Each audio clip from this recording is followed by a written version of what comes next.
Okay, there we go. Hello, everybody. Welcome back to Stream 1 at DSC MENA 2025. I'm Yusuf Quader. I will be your host for today as well. And we are kicking off our sessions with Mr. Samitha Nagasinghe. He's a project manager at Calero, and he's going to walk us through the AI advantages, reinventing SME operations. We will be exploring how AI is transforming small and medium enterprise workflows for greater efficiency and growth. The stage is yours, Mr. Samisa. You can go ahead and talk to the Yeah, attendee. absolutely. First of all, good morning, everyone, and thank you for having me on this session. So before I start, what I'm going to do is I'm going to share my screen. Let's get that going on. All right, here we are. Okay, I'm just going to confirm if the screen sharing is going on properly. Okay, there we go. All good. So today I'm going to talk a little bit about how the AI is transforming the small and medium enterprises, and how these organizations could adapt AI in a positive manner to improve on their productivity, improve their savings, and then how they can be more competitive in the market itself. So with that in mind, let's go through the presentation. So if we look into the three main areas that I'm going to cover today, first and foremost, I'm going to talk about how we can utilize AI to improve on the productivity. So do keep in mind, here I'm not going to talk about how we can replace your resources, how I can replace your employees. No, that's not the topic here today. AI, in my understanding, is going to be always a supporting tool. With the power of AI, using the right AI tool in the right manner, you could help your employees, your colleagues, to be more productive. That is the focus on today's discussion. And through that productivity boost, I'm going to talk about how we can gain cost reductions. That means improve your savings, and how we can improve the client loyalty, how we can improve your services, etc., etc. And all of that is going to, in return, improve your cost, basically. So to drive the discussion towards these main two areas, I'm going to cover three main critical areas in organization. So I'm going to focus more on small and medium scale for today's discussion rather than enterprises. So we are going to work on how we can optimize the cost and how we can improve on agility, because the more you produce, the more productivity you have basically as an organization. You are going to be better successful, right? So, and finally, how you can improve your service, because that is going to be a key area in today's discussion, because with the growing market, how the AI is shaping the world, there are new borders defined for service industries. So when I say service, it's not only for human contact services, but we do have a lot of online services going on. So we will be taking some examples, and we will even be doing a little bit of a practical session to see how we can do these things in a simple manner. So yeah, with that in mind, let's move forward. So before we could talk about how AI can assist these organizations, I'm going to talk a little bit about the business culture. So the reason I'm going to do so is I have seen organization leaders who feel, oh yeah, there's something new. There's a new technology coming through. Why don't we adapt it? Let's plug it into our business right away. And they would expect a result to see, which is far from the truth, actually, unfortunately. If you want a change, because implementing AI is going to be a huge change, your employees, your colleagues, the higher chance is that they haven't been working with these technologies so far. So this is a new trend in the world, right? So you need to invest that required time, money, energy to kind of plug these new requirements, plug these new technologies into your organization so that your employees can kind of run forward with it afterwards. So that is what I call here AI-centric business culture.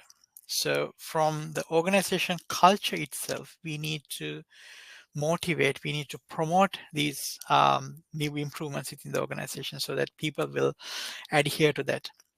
So number one, we need to align these objectives, or whatever we are going to do basically with AI, with the business objectives. So if you do not have that proper alignment, you will do something for the sake of doing it, and then you might waste your precious energy, money on something new, which is essentially not bad, but if it doesn't go in hand by hand with your senior management, your shareholders, the end result might be not what you've been expecting, which is kind of unfortunate. So align your business objectives. Like for example, I'll take example, if a certain organization is having challenges with maintaining their customer base, maintaining the loyalty of their customers, if customers are churning out, then maybe they want to focus their initial AI deployments towards customer retention, customer service areas. So basically the customers could be serviced better. You will also be able to collect enough data to analyze internally and see where things are not going in a proper way so that you can fix things, right? I mean, that's the whole point of it. And then comes the infrastructure. So two things I would like to point out here. Sometimes organizations jump the gun and they go like, oh yeah, this is a new technology, sounds really cool, why don't we adapt it? And they do a quick pilot program. Everyone is happy with the pilot program, all good, wonderful. The moment they try to deploy it to the organizations, one of two things could happen. One, the infrastructure they used for the pilot program itself does not cater to the demands of the entire organization, the wider organization. So that can be a critical failure point. Number two, the product or the technology utilized is not scalable. So it worked in a pilot environment with 5 people in the company, which everyone was happy with running. But unfortunately, when you try to deploy it to like 500 people, that didn't work very well. So that is why whenever a small organization, especially or a medium scale, when they make these decisions on this infrastructure, it is absolutely vital to kind of think about what happens if the pilot is successful. What happens if the POC, proof of concept, is successful? So we see many stories that people running into kind of roadblocks, and then they kind of have to take a step back, reinvent everything, and then probably your competition is ahead of you, right? So need to keep that in mind. Finally, fostering an innovation culture. Why I felt it's important to take that topic here is that if you are an organization leader, if you are a senior manager in a company, or if you are a business owner, with these new technologies coming in, you cannot always expect 100% outcome or 100% success rate. You will have to allow your team members to fail. There's a bit of a trial and error involved with all of these things today. When I say trial and error, it's not going to be like, oh yeah, let's try this, and then it didn't work for us, so we are going to like fully put a full stop onto it. No, it's not like that. So there'll be minor tweaks required in the middle of the experiments that you're going to run, or minor changes required to kind of adapt it. So you need to allow your employees or your colleagues to fail. If failure is not accepted within an organization, I would say it's going to be extremely hard to kind of do these things in an organization. So if you are trying for a change, do keep these things in mind, of course. So let's go a little bit forward on my presentation again. So next, I would like to talk a little bit about the challenges usually organizations face when they are trying to integrate AI. So the first thing is resistance. Humans, you, me, everyone, we love to be in the environment that we all feel comfortable, loved, and we all have a natural resistance to change. That is who we are. So first of all, organizations should understand this fact. You cannot expect to kind of deploy something and then expect everyone in the organization to kind of accept it with open hands. That's far from the reality. So how would you do a change management or a control change? So the approach of the organization is going to take towards this, I would say, drastically define the outcome. I'll take a simple example from one of my past experiences. So uh, I was part of an organization who was implementing Agile. This is way back in time, of course, when Agile was coming out, right? So the organization had about, I think, 2,000 plus employees. It was a fairly large organization. Um, the goal was to implement Agile into their workflows, how they do things. They wanted to move away from the traditional way of project management as well. So after discussions to kind of bring this message, like why we are going to do this and what we are going to do, first of all, they came up with a campaign called We Are Agile. And they printed it on t-shirts, mugs, calendars, you know what, right? So this statement, we are agile, kind of the management let it sink into all the employees' mindset. And everywhere they look, they see t-shirts saying we are agile, mugs, having a coffee, yeah, we are agile. So that kind of let the message sink in. And after that, the directions, how to do things, the trainings, etc., it was far easier to kind of reach out to the employees, and then the acceptance from the employees' mindset was far more positive, I would say. So, so how you approach your team, how you approach your employees would drastically define the outcome. So do keep that in mind. Another thing I would like to point out is regarding the privacy and security. So there's a bit of a discussion going around in the world, like all these new AI technologies popping up. What about the security? So recently you might have seen a lot of articles about DeepSeek and where is it storing our data? What is it using our information for? So many things. So as an organization, you are responsible for your clients' information privacy and all of the data that you hold on behalf of your clients, right? So simple as that. So it's absolutely vital to kind of have assurance on around all of these services that you're going to bring in to make sure that there won't be a data breach. Sometimes these could be through systems that you don't actually feel significant. Like, for example, you might have, let's say, Jira as a project management tool. And maybe you have a bit of a framework implemented already to do a bit of a robotic process automation. And that third-party plugin that you use may be reading your user stories.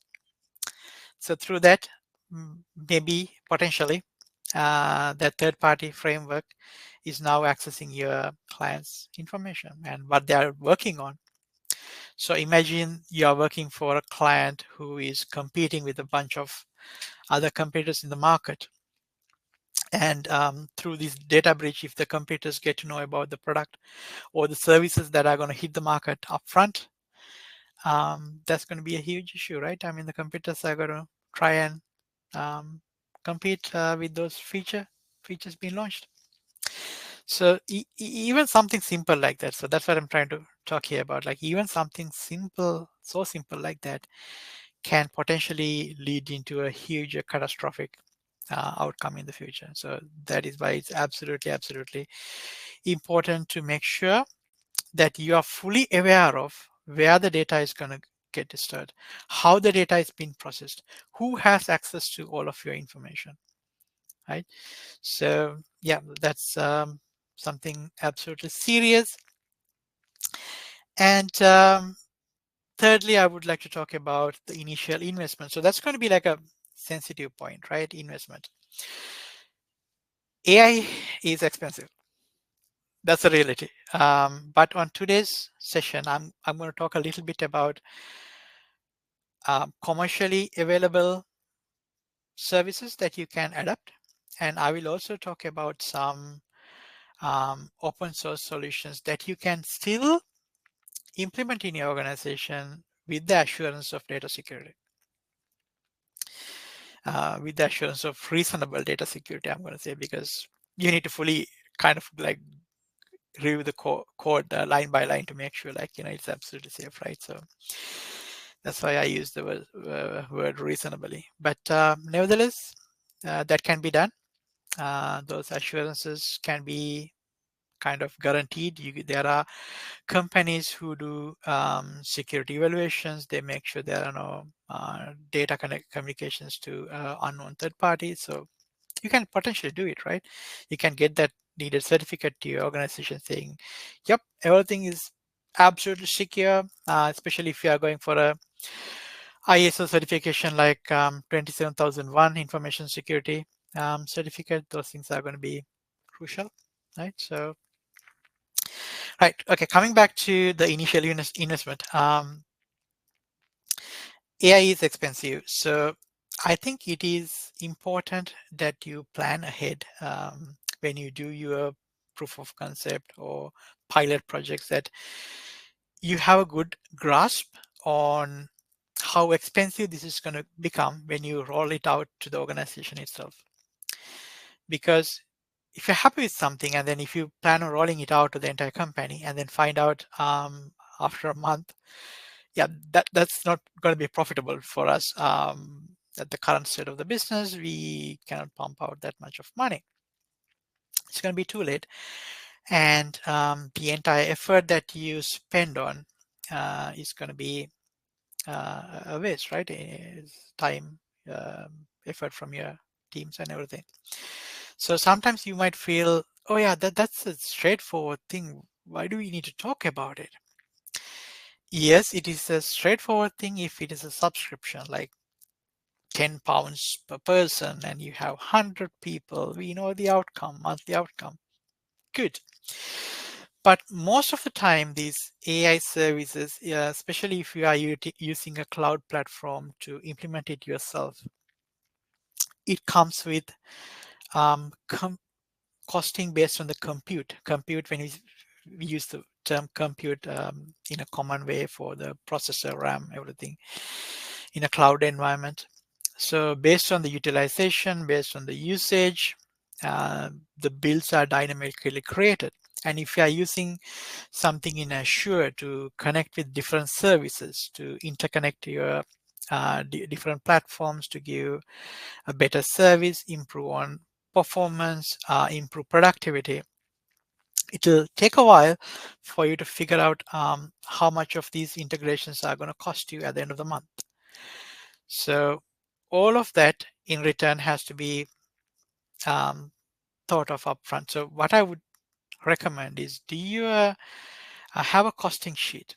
Everything that is going to cost you based on your approach. Okay, we have 10 API integrations. We have 3 different bots launched on Azure, and the subscription for each bot per person is so and so.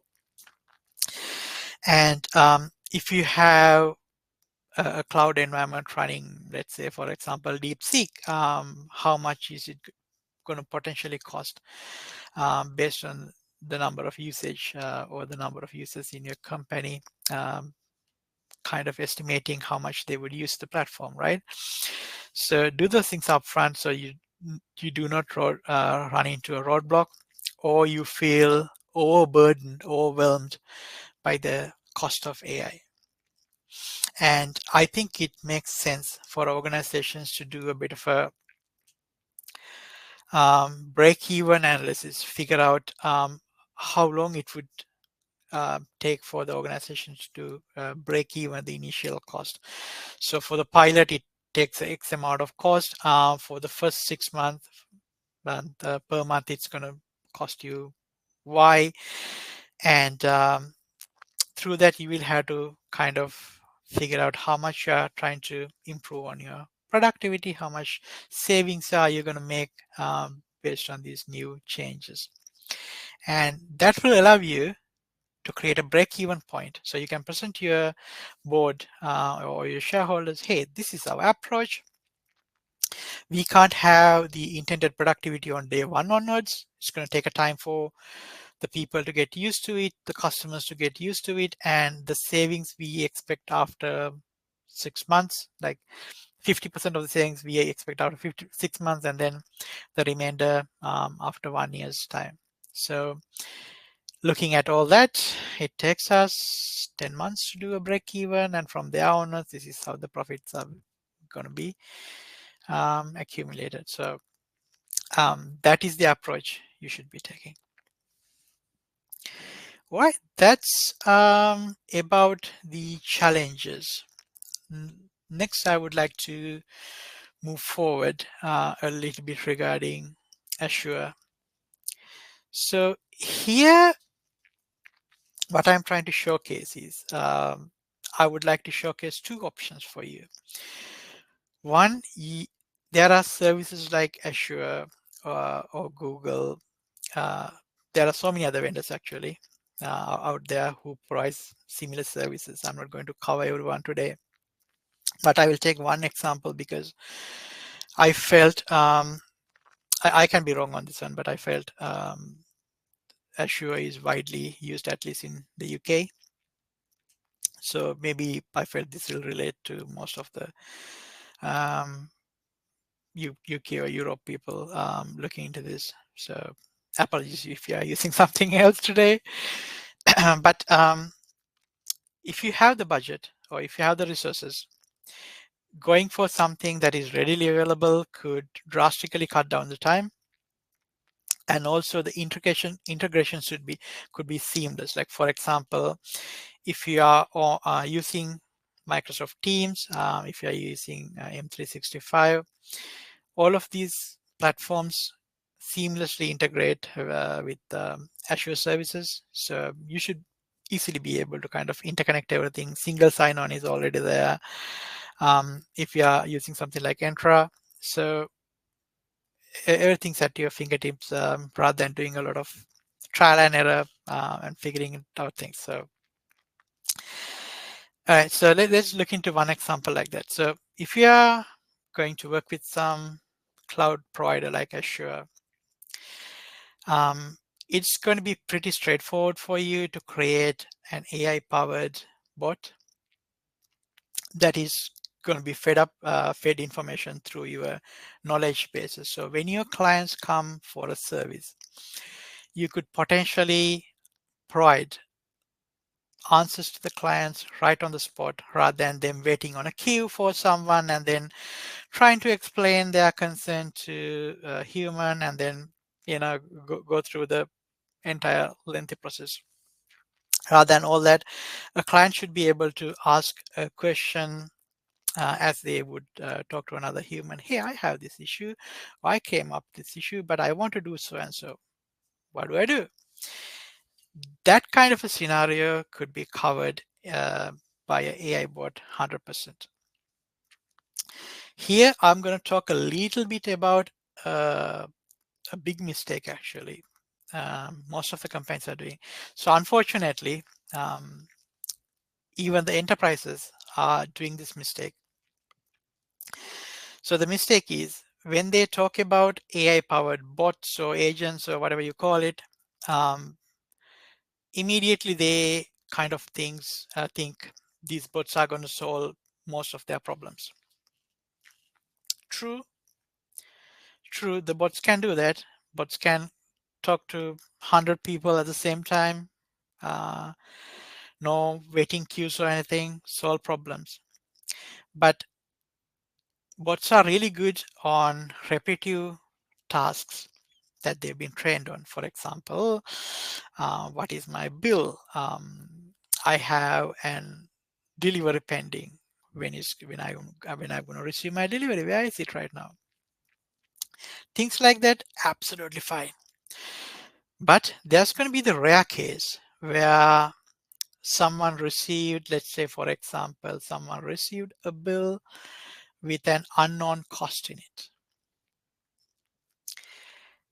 There's going to be this corner case. There's going to be this odd case that the client is trying to sort out. And at that point, even at that point, the client is going to be frustrated because they have something that they did not expect to see in their bill.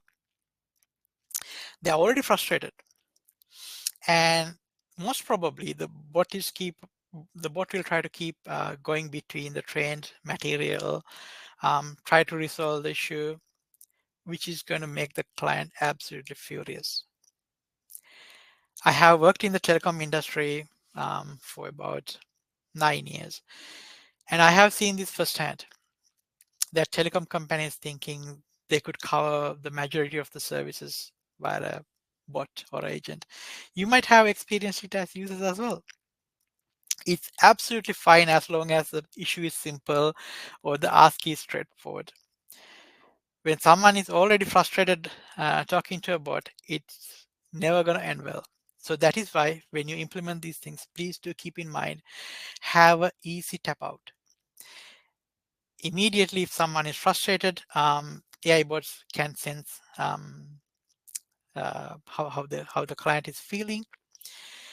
Those analytics are available now in the world. The moment the client is feeling frustrated, hey, do you like to talk to a human agent?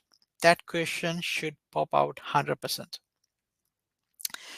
Scenario 2, if the client is feeling this is absolutely frustrating, I have tried to solve this issue for 3 other scenarios ahead of that. This is the fourth time I'm coming for the same problem.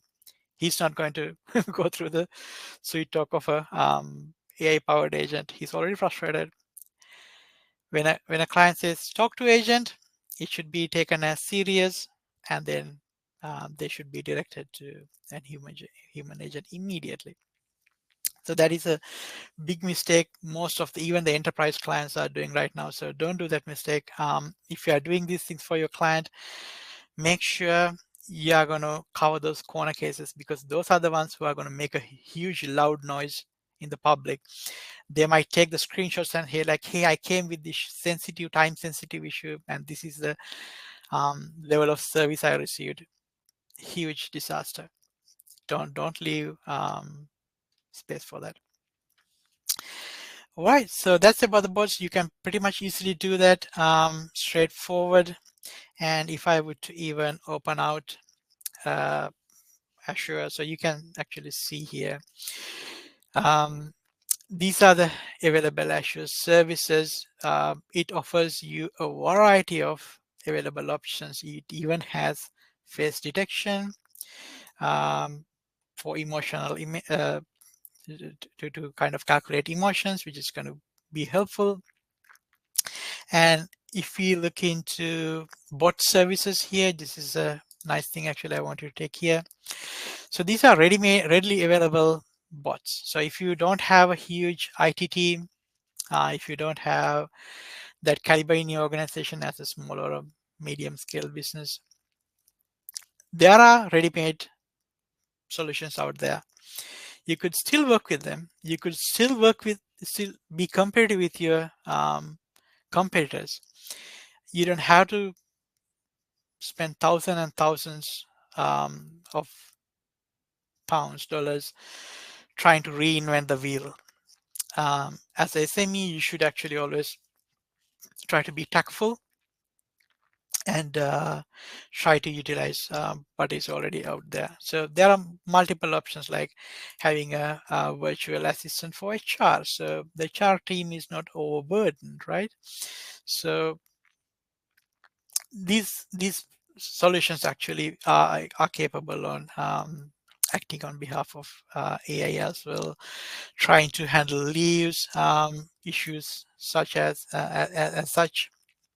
So I'm going to say, yeah, utilize it as much as possible. So you will find so many other solutions. So for example, virtual scheduling, dealing with your time and everything instead of having a human assistant trying to kind of follow up everything. There are alternatives as a SME for you. Okay, coming back to the presentation actually.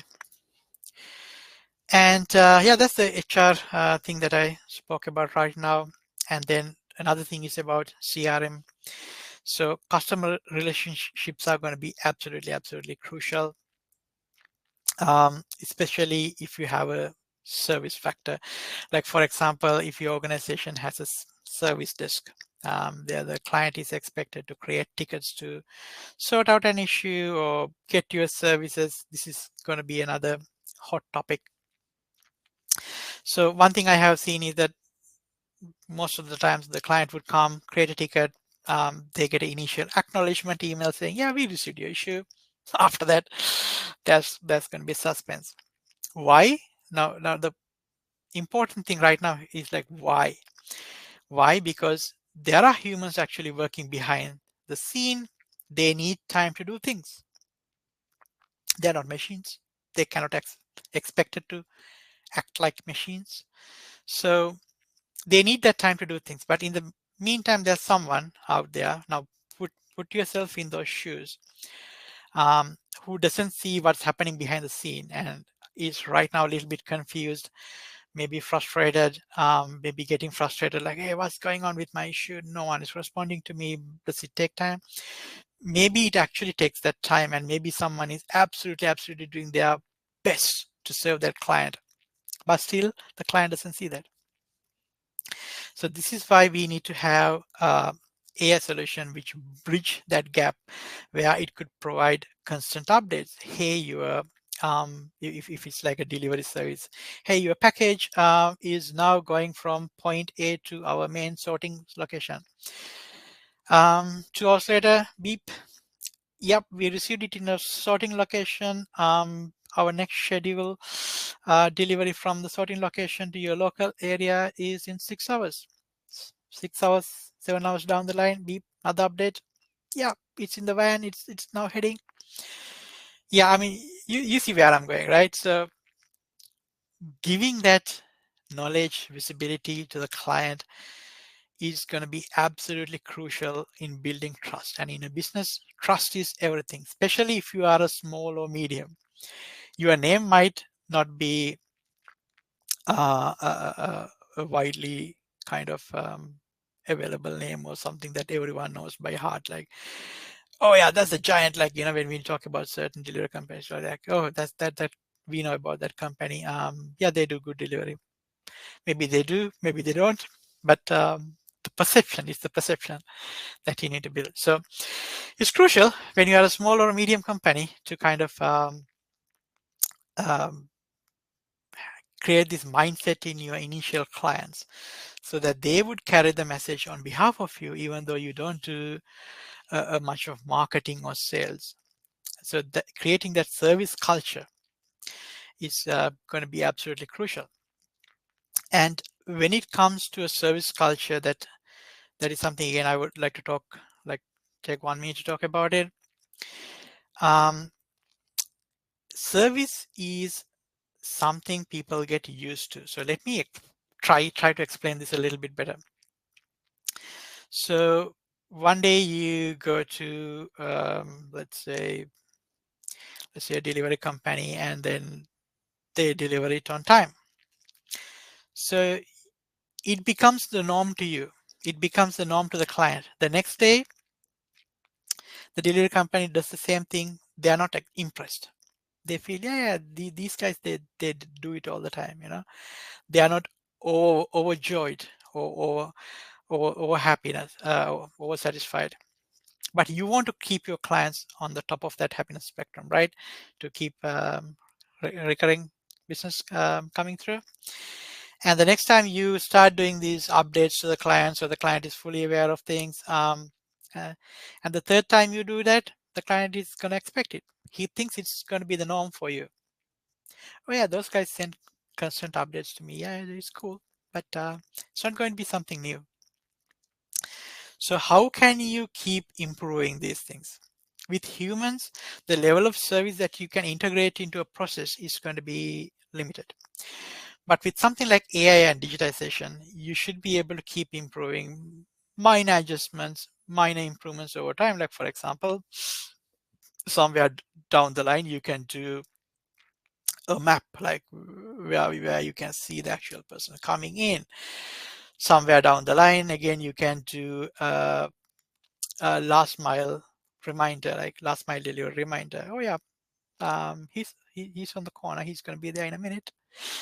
So things like that is going to make make a huge difference in the experience.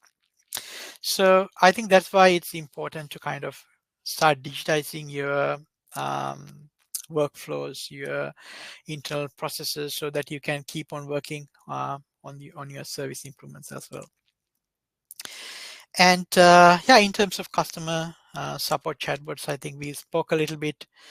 Yeah, absolutely. By all means, let's do it. It's vital. These days, everyone expects immediate response. No one wants to wait in a huge queue. But in the same time, please do keep in mind, there's always going to be this one client who is already frustrated, and we need to handle those corner cases sooner than later. Because whoever goes out and talk are the people who are already frustrated. Someone who is happy with what they received, or someone who received what they expected, is not going to make a huge noise in the public. They're not going to go outside and say like, yeah, I expected this and they did it, thumbs up. Yeah, that's unlikely. But someone who got their feelings hurt, or someone who got frustrated, yeah, they're going to voice it out. So that's something to keep in mind. Okay, let's we are running out of time as well, but keep being conscious of the time also. I think I'm gonna move a little bit fast now. So I talked a little bit about ready-made solutions. So we discussed why we should do AI. We discussed how to do it, and we discussed about a ready-made solution. All good. But what if you have a little bit of a IT support and you have a little bit of a budget? That means you might not be able to go for a ready-made solution and go for all that subscriptions on day one onwards. You might need a little bit of a time to kind of create a different environment in the organization and probably handle things on your own. So this is where we have solutions like DeepSeek. I'm just taking this example because it's very popular these days, but there are other things. I'll show you other large language models as well, but this is going to be a interesting implementation. So what I'm going to do is I'm going to go directly to AWS. So instead of Azure, I can do it on Azure, but instead of that, I'm going to go to AWS for this example. So there's like a mix of platforms as well. Don't want to sound like I'm sponsored or anything. I am not actually. So in Azure, AWS, it's pretty much easy to create an instance. There are ready-made instances with DeepSeek as well, but I'm not going to do that, obviously. I'm going to show you how quick it is, how fast it is to do a fresh installation from scratch.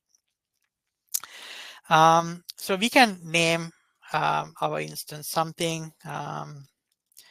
We can say DeepSeek trial, which is what we are going to do. Next, it will ask us to select programming operating system platform. So we got a bunch of options to select from. I'm kind of biased towards Linux on this one, so I'm going to go with Amazon Linux, which is pretty straightforward and robust, in my opinion. Next, it's important to work with the size of the instance. So when we do AI, artificial intelligence, it's important to have GPU support. But if I do that, I will have to configure the GPU drivers before I launch it. So I'm going to stick with a typical installation for today, being conscious of time as well. So I'm going to pick something generous. So there are different categories that we can pick from. I'm going to go with probably R5 extra large. So you can see like why I'm going for it, right? So it has like 4 CPUs, 32 gigs of memory, which is, I'm going to say, decent. So yeah, let's stick with that. I'm going to go with a key pair that I have, so it's easy for me to connect. I'm going to go with the security group that I already know. So for your information, what you need is port 22 for SSH communication. You might need port 80 and 4434 for TCP. And if you are using a different port for communication, yeah, you might need to open that particular port. So today, actually, we are using port 3000 for Olama. So it's pre-opened on this setup. And file system, 8 gigabytes is not going to cut it. I'm going to go with about maybe 25. Yeah, let's do 25 today. I'm going to launch the instance. It's going to be pretty instantaneous. It's ready, even as of now. I'm going to select it. So here you can see the public address being displayed here. You can use this or the public DNS. I'm going to use the IP here. It's going to say initializing. That's absolutely fine. It's just doing some checks internally. So what I'm going to do next is I'm going to bring in my SSH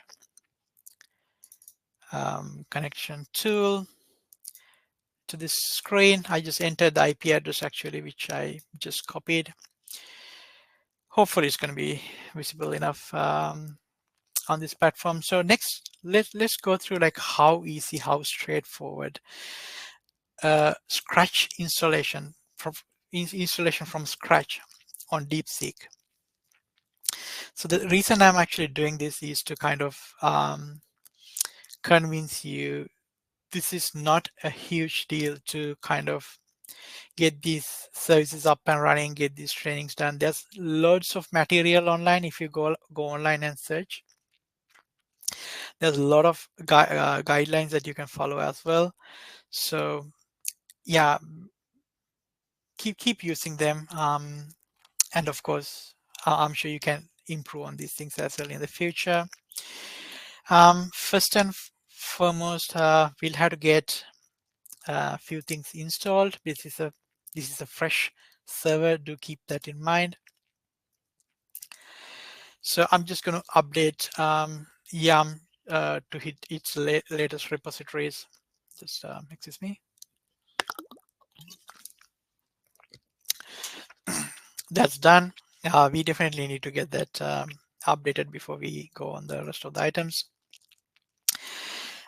Next, I'm going to install something called Docker. So Docker is a repository platform which helps us launch services, solutions on the fly. So it is actually a container, like a packed solution that we deploy in a platform and it immediately starts performing. So one thing I would like to kind of mention it as a caveat. When you do large language models, using a container system like Docker might not be the best approach. It's good to do a trial it's good to do a POC, but when you are deploying it in a production environment, you might want to kind of avoid a container system and do it directly. But for today's purposes, I'm going to directly do it on Docker. And -y means yes to everything. Otherwise, it will keep asking, like, do you? I really should install. Yeah, sure.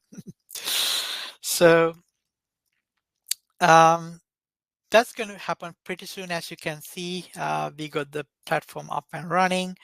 I'm now going to provide some user permissions, especially so that we don't have to type sudo all the time. We are going to enable Docker services, which is required. So we installed it. We are going to enable it, and I'm going to start it probably. Once we do have this started, I'm going to jump in and do some permission changes just to make sure the service, the socket actually have the needed permissions to run.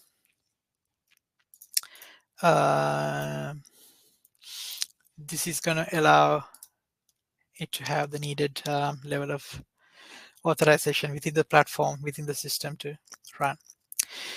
Next, actually, I'm going to probably do a search on Docker.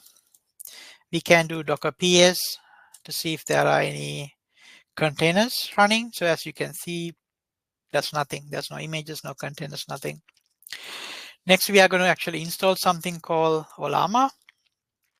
I'm going to get it to install.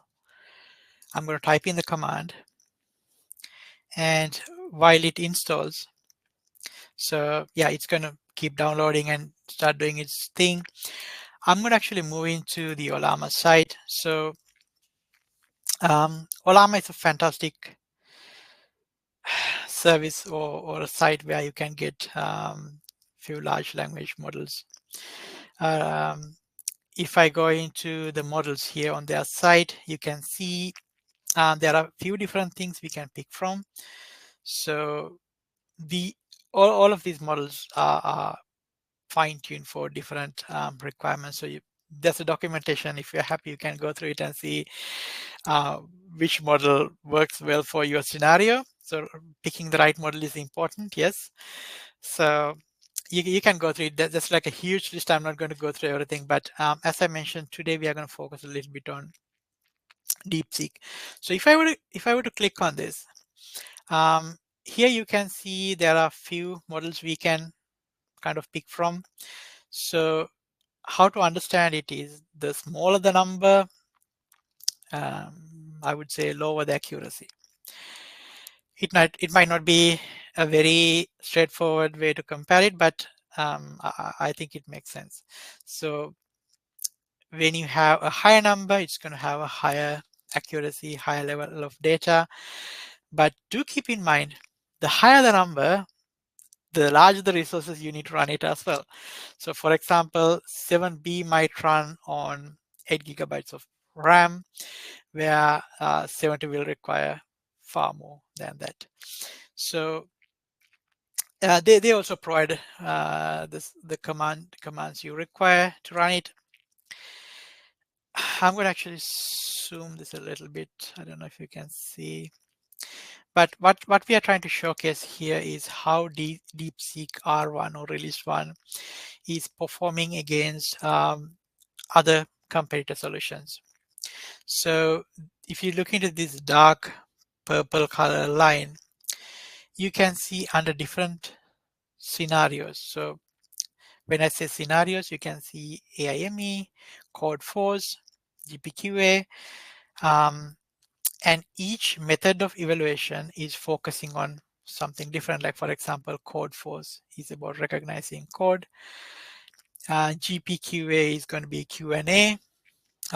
Math is about mathematics, etc., right? So different ways of evaluating an AI platform.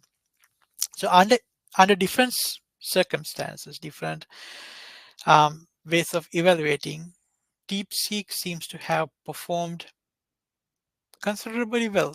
I would say, like, pretty much on the top. on most of these kind of platforms. So I think it's a good competitor. It is something you can manage by yourself and eventually train the platform as well. Of course, you need that as well. So yeah, it's a good competitor. All right. So coming back to our installation, let's see. It's done. Yep, it's done. So if I would run the command to see the Docker, now you could see the container is being installed. You have Olama. It's all there. To further check the service, you could curl the port. So this is the port it's running on, so you can get a further confirmation. Yep, it's running for sure.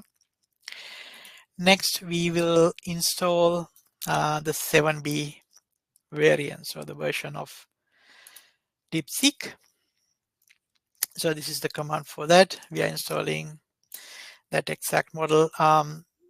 This is going to take a second as well to kind of extract everything, get everything loaded into the system. In the meantime, what I can kind of advise you is that you could always go through these models, read what they are doing, go through their data sheets, try to understand what's going to kind of relate to your use case the best. So one interesting thing is Olama provides its own UI, web front end. So through this web front end, you can have multiple versions of variances installed. Like for example, if you like, you can actually install all of these DeepSeek variances into your system. And when you are doing your research on the Olama UI, I will show it in a bit. You can select the variance you want to try out, enter a question, see how it works for you, change it to another variance and see if it works better for you or not. So I think it's really cool. These times we have these front-end UI which we can switch between different variances dynamically, cutting our workload in half. All right, so with that, we can see the installation is done. Yep, manifest is done. Now actually I'm going to run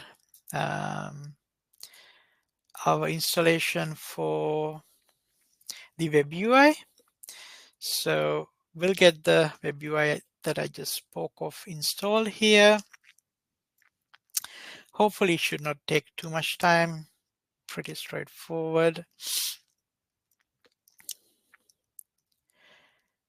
Should be done in a moment, really. There we go. Actually, a few more pending. Yeah, I think this is going to be interesting. And if anyone wants to kind of learn a little bit more about using Docker, let me know. We can discuss that as well. All right, it's going to do the last processing. It'll show the installation successful and then exit from there. So once this is completed, the next thing, there you go, it's done. The next thing actually I want to do is I would like to enable HTTP.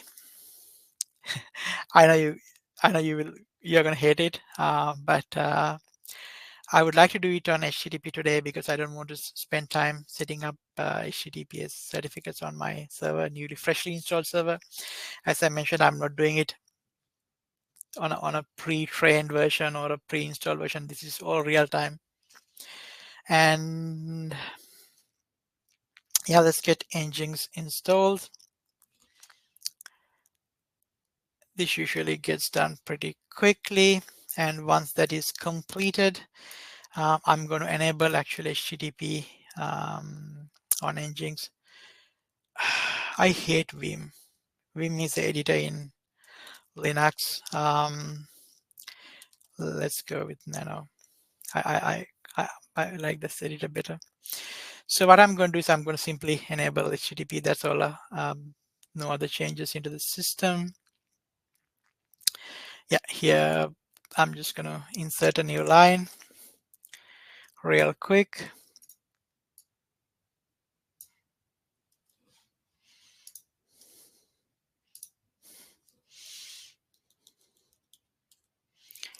Let me go through the text, make sure we got it all right before I save it. Yep, so traffic is going to route to the port 3000 on localhost. Exiting on Nano is very easy. You go Control X. It will tell you modified something. Do you want to save? Yep. This is the right file name. Press enter. We are done. So that's why I like Nano over Vim, where you have to type a command on Vim to actually exit. All right, that's done. Let's enable Nginx. It should be all good. If required, you can even check the Nginx status to see if it is running. Not required. That's all good. That's not a big problem. So next, what we are going to do is I'm going to get the IP address. I will open a new window. I'm going to type http:// the IP address. And if you remember, during our installation, we pointed everything to port 3000. So that's where we need to go. Do I have a login? No, this is a fresh installation. Yeah, I'm going to go with a fake email. Actually, I don't want to go through everything here. And something very simple I would remember. And create an account. No, I don't want you to remember everything. Ta-da! So you have your own version of DeepSeek running at this point. So as I mentioned on this dropdown, you could select the model you want to test. So if you install more than one, which you could easily, you could play around with them and see which model fits your requirement better. For now, it's only going to be this one. I can just set it for default. We can try it out.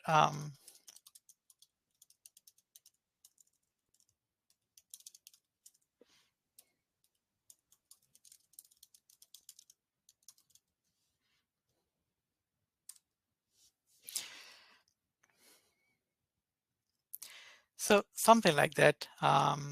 It's going to start thinking.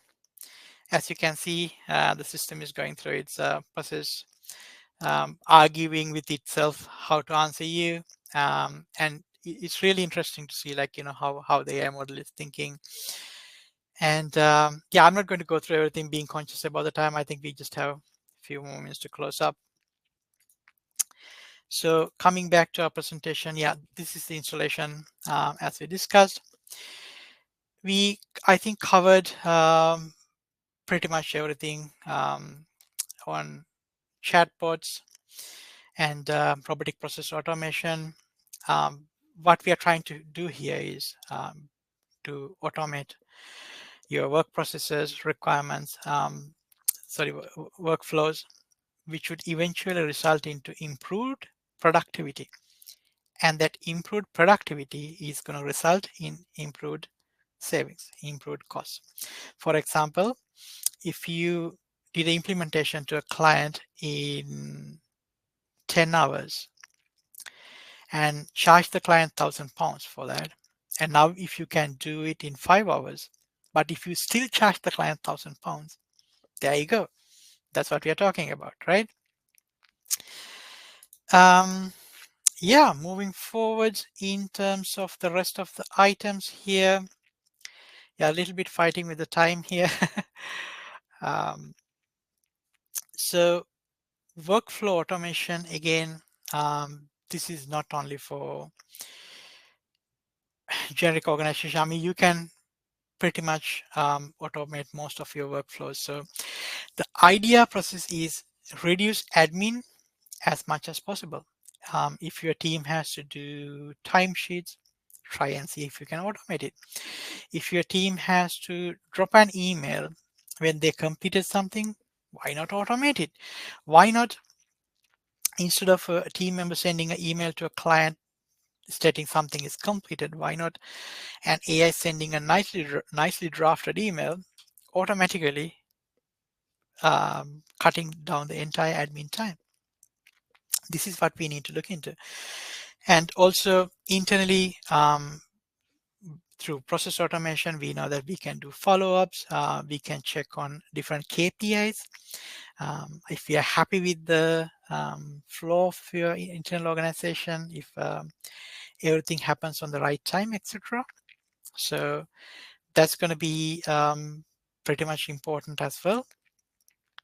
And when you have this visibility, when you have this data at hand, you can probably figure out why things, if something is not happening properly, you can figure it out like why, or you might be able to figure out how you can further improve the process or do cut downs in the process, like, where we can do things. Or finally, you might be able to find the critical path. So the critical path, from project management point of view, if a certain task does not have a slack means it cannot start early because it's depending on few other things to be completed. It cannot start late because a lot of other things are depending on that particular task. We say it has zero slack. When a task has zero slack, it's going to be challenging for the team to work with that particular task, or if it get delayed, it's going to impact pretty much everything after that. So understanding that critical path in your organization is going to be key in improving the efficiency. Simple as that, right? Optimizing the backlog. So I'm going to focus a little bit towards like IT organization because I have IT background. So if you have a product manager dealing with thousands of requests coming through the call center, the sales team, client is asking for this, that, something else, but you have a certain bandwidth, right? So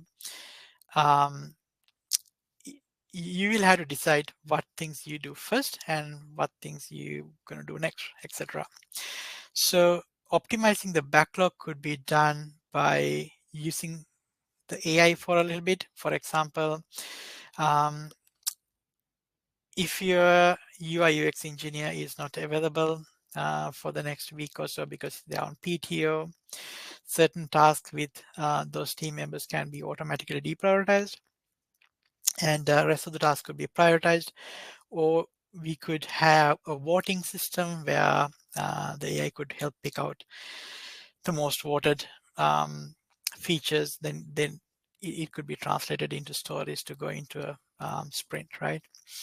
And another thing is that looking into the size of the stories, the AI should be allow you to kind of plan the optimum number of stories to meet the velocity of your team. So if a certain team has like a velocity of 100, we don't want to do 75. We definitely don't want to do 150. That's, you have to break down the stories to bite-sized pieces, right? So optimizing this backlog to not have slack, but also not to overload too much is going to be helpful. And ideally, traditionally, there would be a scrum master or a PM who would be going through those things, try to do it with their knowledge. And all of those things could result in them going through issues, or there can be human error. We are all human. The reason there's something called a term called human error is because we humans make errors, right? And how do we avoid it or reduce it, I would say, is because by using an AI. And data-driven decisions. So for example, again, if I would take an example from something I'm familiar with. So if there's a particular organization dealing with other third-party vendors, for example, you are loading bills or invoices from multiple vendors into a financial platform. Let's take that example. Certain vendors could be easy to work with. Certain vendors could be not so easy to work with. Like, it's not their fault. I'm not calling out certain vendors here, but certain large vendors have a lot of red tape.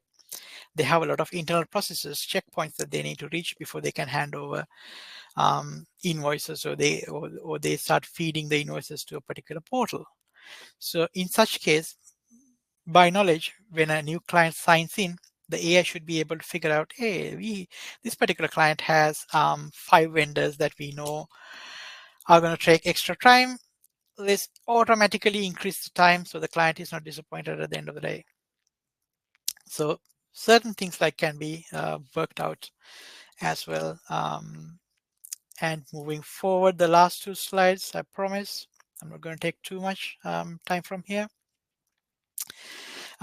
Robotic process automation. This is going to be absolutely crucial. So when we say RPA, it's not just to automate what someone is doing. It is to integrate the entire organization into one platform and see what things can be done without human intervention. In a very 30,000 feet view, this is what we want to do, right? The organization could have any number of platforms dealing with any number of issues. And inherently, these platforms are really good into doing what they are supposed to do. But talking with each other, well, not so much.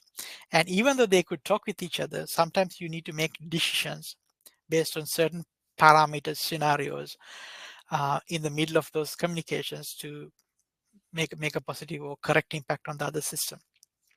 For example, if a system is loading, let's say, invoices automatically, and um, we need to keep on monitoring the number of invoices because it relates to bills or something, we cannot automatically allow the system to have an unlimited number of resources to process unlimited number of invoices, right? So it has to correlate with your CRM or Salesforce to see what was the agreement, what is the thresholds, and should we raise alarms at certain thresholds? Like, do someone need to send an email saying, hey, we are reaching the limit.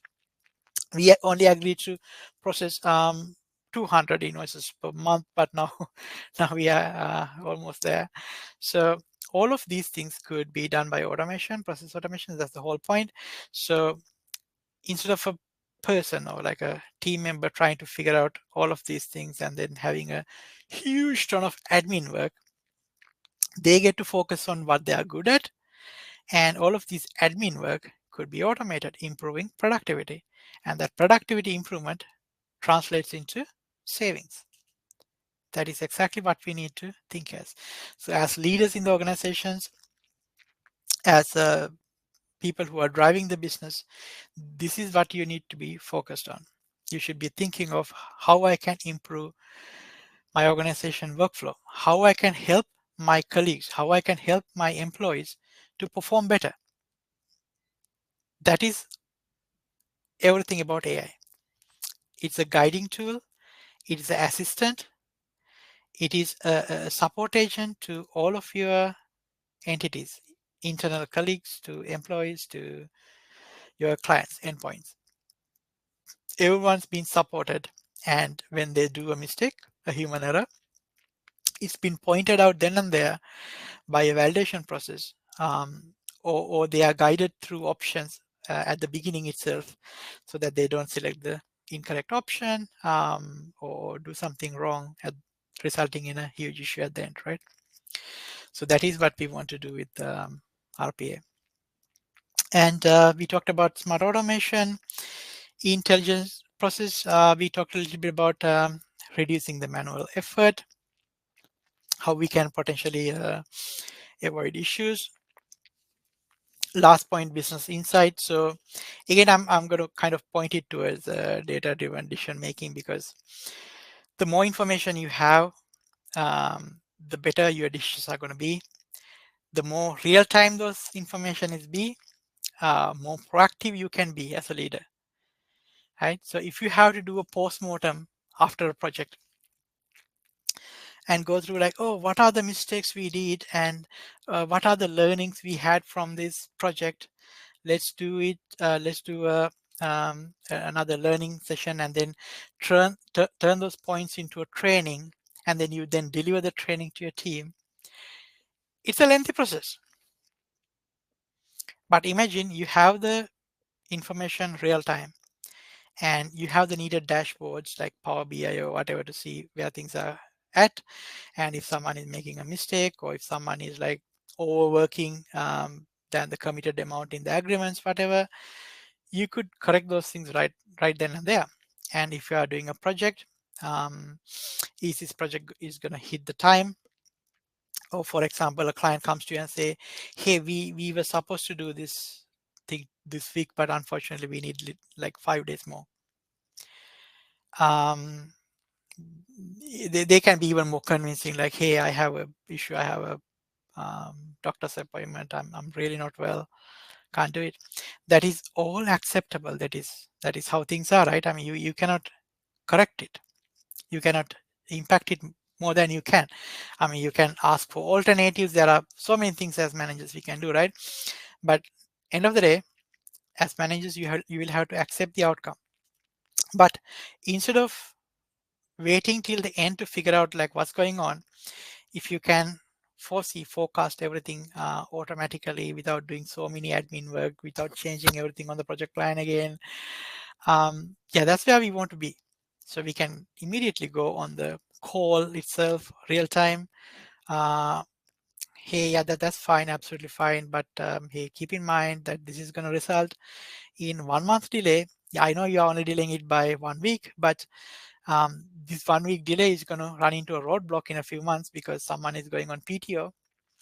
So he's not going to get to do this work before he goes on PTO. Now things are going to get so much delayed. That is the visibility knowledge we need. Real-time data. So last but not least, last slide. So takeaways. Cost optimizations. We went through a few options that you can go through. You can go through ready-made products. You can do your work from scratch. Both are absolutely fine. It depends on your level of available service in your organization, available teams in your organization. So please pick the right option. Do not do a pilot in something real easy and sweet and then go through the bitter reality of trying to implement it to a wider organization and then figuring it out. Yep, that's not going to cut our budget. Enhance experience. So internal and external, both internal team members should not feel that they are threatened by AI or anything. No, the AI is to be their assistant to help them do a better job. And for the clients or the end users, they also should not feel threatened, or they should not feel that their feelings were neglected, if I put it in that way. Like if they are coming with a burning issue, the bot should not go like, pick something from these three options. Imagine yourself in that scenario where something is so wrong, and that's the response you are getting from the agent. So please implement it in a proper way. Always have enough escape points for burning concerns, or when a client is feeling unhappy, those sentiments can be analyzed and should be automatically thrown to a human agent to handle it better. Competitive edge, yes, you are doing all of these things to be better, have less issues in your delivery, have less issues in your processes, and in return, of course, have better savings, but also to be competitive in your company, in your business domain. So something that your competitor is taking 5 days to do, now you can do it in 3 days with still having the same result. And maybe you can now, instead of charging £1,000, which the competitor is doing the same, maybe charge a little bit less, because you can still have a lot of savings. So that's going to be a huge game changer for you. And operational efficiency, that is for the management and the employees itself, to have everything at hand. Employee training is going to be pretty straightforward. All the knowledge bases are trained to your chatbots, so they can directly ask like, oh, how do I do this activity? Or I have this issue of taking a leave. What is the type of leave I need to pick? How soon should I apply it? Show me show me some images, like what information I need to fill in the HR platform to do it.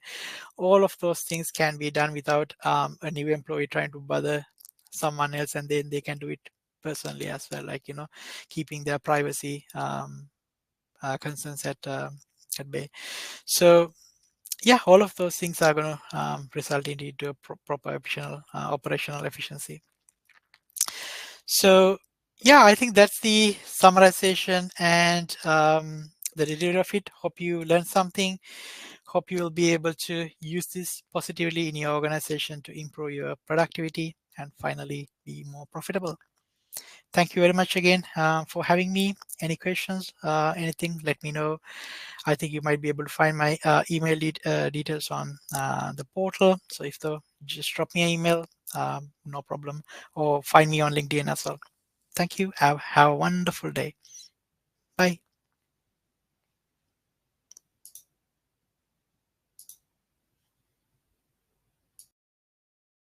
Okay, guys, thank you so much for your time. We really appreciate it. And you can have your break, and we will continue after the prayer. Have a nice time.